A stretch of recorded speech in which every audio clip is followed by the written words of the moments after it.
Hello everyone.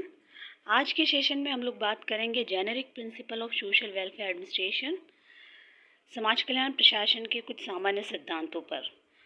तो social welfare administration social work का secondary method है, जिसे हम सोशल वर्क का इनडायरेक्ट मेथड के नाम से भी जानते हैं। इस मेथड के माध्यम से लोगों की प्रॉब्लम को सॉल्व करने के लिए administrator social welfare programmes, activities और सर्विसेज को लोगों को प्रोवाइड करता है, ताकि लोग जो है वो सामान्य जीवन निर्वाह कर सके। इसके लिए एडमिनिस्ट्रेटर को बहुत तरह की भूमिकाएं निभानी होती है और एडमिनिस्ट्रेटर बहुत अच्छी तरीके से सोशल वेलफेयर सर्विसेज को लोगों तक पहुंचाए। उसके लिए कुछ जेनेरिक प्रिंसिपल है, जिसके बारे में हम आज के सेशन में बात करेंगे।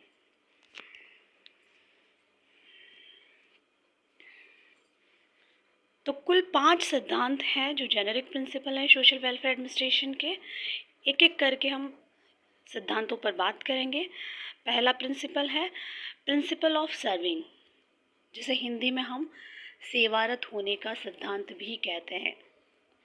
ये सिद्धांत कहता है कि सोशल वेलफेयर के फील्ड में एडमिनिस्ट्रेटर की रिस्पॉन्सिबिलिटी है कि वो बेनिफिशरीज को सर्विस प्रोवाइड करे,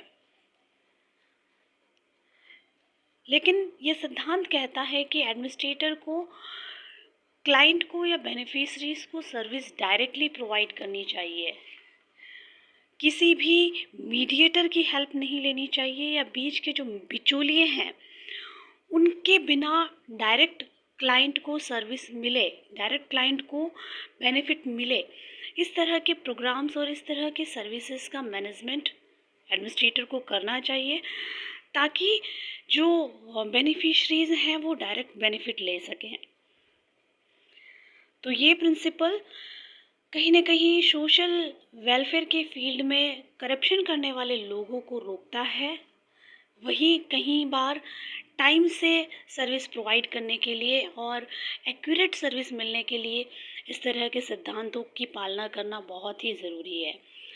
बहुत से एग्जाम्पल्स प्रिंसिपल ऑफ सर्विंग के हैं, जैसे कि बहुत सी स्कीम्स गवर्नमेंट के माध्यम से चलाई जा रही है, चाहे वो विधवा पेंशन स्कीम हो, चाहे वो ओल्ड एज पेंशन स्कीम हो, चाहे वो नरेगा स्कीम हो, जिसके माध्यम से लोगों को 100 दिन का गारंटी एम्प्लॉयमेंट मिल रहा हो। इन बहुत सी स्कीम्स में पहले जो बेनिफिट होता था वो क्लाइंट को या बेनिफिशरी को डायरेक्ट नहीं मिलता था। बहुत सी प्रोसेस से गुजरने के बाद में उनको बेनिफिट मिलता था और डायरेक्टली केस बेनिफिट मिलता था। लेकिन धीरे धीरे इस प्रिंसिपल को एडमिनिस्ट्रेशन ने फॉलो किया, और जो भी इन स्कीम्स के माध्यम से जो बेनिफिट दिया जा रहा है वो डायरेक्टली उन बेनिफिशरीज़ के अकाउंट में जो है वो पैसा ट्रांसफ़र किया जा रहा है, ताकि बीच में जो मीडिएटर है वो किसी तरह का करप्शन नहीं करे।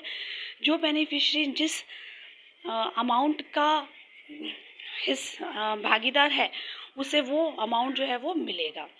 तो ये कहीं ना कहीं सोशल वेलफेयर के फील्ड में करप्शन को रोकने के लिए और बेनिफिशरीज़ को डायरेक्ट सर्विस मिले, ताकि इस तरह की प्रॉब्लम को इजीली सॉल्व किया जाए, उसके लिए ये प्रिंसिपल बहुत ही इम्पॉर्टेंट है। नेक्स्ट प्रिंसिपल है प्रिंसिपल ऑफ प्रोग्रेसिव एडजस्टमेंट, प्रगतिशील सामंजस्य का सिद्धांत।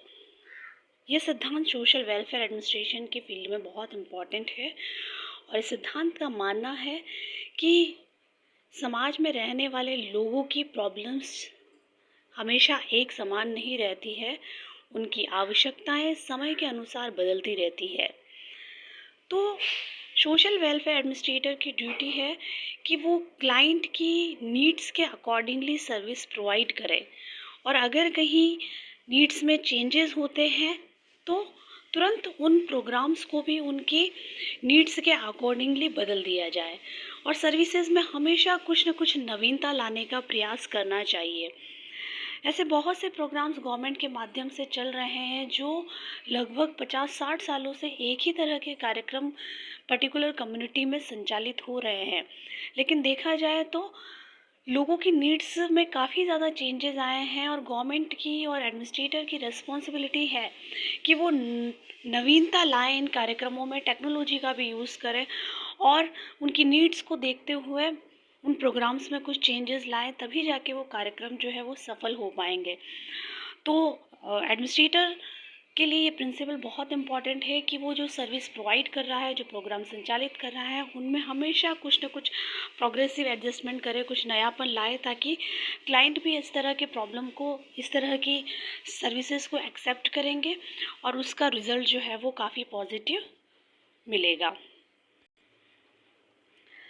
नेक्स्ट प्रिंसिपल है principle of converting social policy into social welfare policy. हम सभी जानते हैं कि लक्ष्यों को प्राप्त करने के लिए पॉलिसी अत्यंत आवश्यक है। किसी भी गोल को अचीव करना है तो विदाउट पॉलिसी हम गोल को अचीव नहीं कर सकते हैं। वैसे ही सोशल वेलफेयर के फील्ड में इतने बड़े गोल को अचीव करने के लिए सोशल पॉलिसी बनाई जाती है, ताकि उस पॉलिसी के माध्यम से सोसाइटी में रहने वाले लोगों की प्रॉब्लम को सॉल्व किया जाए। लेकिन कई बार ये प्रिंसिपल जो सोशल वेलफेयर एडमिनिस्ट्रेशन का है, ये प्रिंसिपल यह कहता है कि एडमिनिस्ट्रेटर की रिस्पॉन्सिबिलिटी है कि वो सामान्य जनता के लिए जो नीति बनाता है उसमें भी सबसे पहले प्राथमिकता समाज कल्याण नीति को देनी चाहिए, या सामाजिक नीति बनाई जाती है तो उसमें भी सबसे पहले प्राथमिकता समाज कल्याण नीति को देनी चाहिए, नहीं तो सोशल पॉलिसी को समाज कल्याण नीति में बदल देना चाहिए। जैसे जो सोशल पॉलिसी है वो सामान्य जन समुदाय के लिए होती है, लेकिन वेलफेयर पॉलिसी जो वेलफेयर क्लास है, जो वीकर सेक्शन है सोसाइटी का, जो सोसाइटी की मेन स्ट्रीमिंग में नहीं है, ऐसे लोगों के लिए वेलफेयर पॉलिसी होती है। लाइक वुमन है, चाइल्ड है, हैंडीकैप्ड पर्सन है, मेंटली इल पर्सन है, फिजिकली हैंडीकैप्ड पर्सन है, इकोनॉमिकली वीकर सेक्शन है।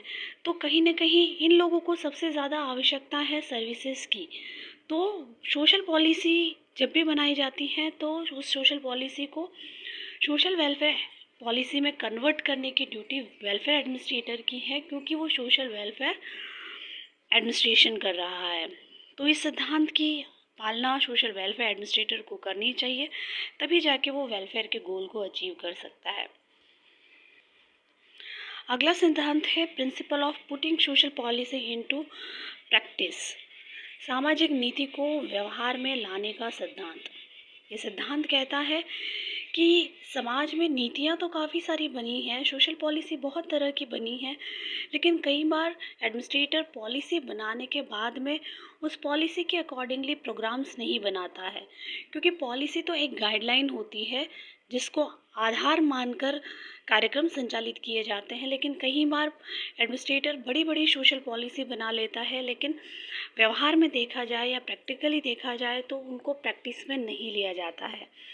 तो एडमिनिस्ट्रेटर की ड्यूटी है कि वो जो भी सोशल पॉलिसी बनाए उसको व्यवहार में लाने के लिए उसके अनुसार कार्यक्रमों का आयोजन भी करे। लाइक हेल्थ पॉलिसी है, एजुकेशन पॉलिसी है, पॉलिसी में बहुत सी बातें मेंशन होती है, लेकिन कई बार उनके अकॉर्डिंगली प्रोग्राम्स आयोजित नहीं किए जाते, जिसके कारण जनता जो है वो सिर्फ पॉलिसी को पढ़ती है और वो जानती है कि एडमिनिस्ट्रेटर ने उस पॉलिसी के अकॉर्डिंगली कोई भी प्रोग्राम नहीं बनाया है। तो जब प्रैक्टिकली ही फॉलो नहीं किया जाएगा तो वेलफेयर होना लोगों का पॉसिबल नहीं है। इसलिए एडमिनिस्ट्रेटर की ड्यूटी है कि वो जो भी सोशल पॉलिसी बनाए उसको प्रैक्टिकली व्यवहार में लाए, तभी जनता का कल्याण संभव होगा। लास्ट प्रिंसिपल है प्रिंसिपल ऑफ कोऑर्डिनेशन।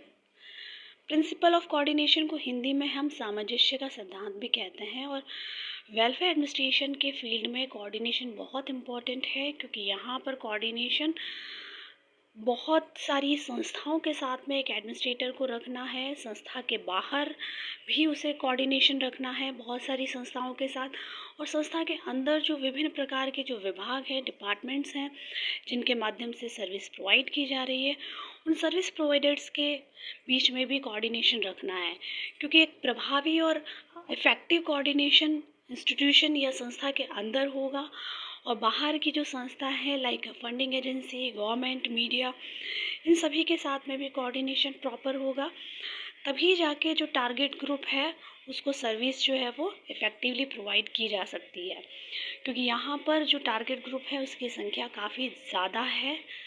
ऐसी स्थिति में कोऑर्डिनेशन रखने वाली सर्विस प्रोवाइड करने वाली संस्थाओं के साथ में भी कोऑर्डिनेशन रखना बहुत ही ज़रूरी है।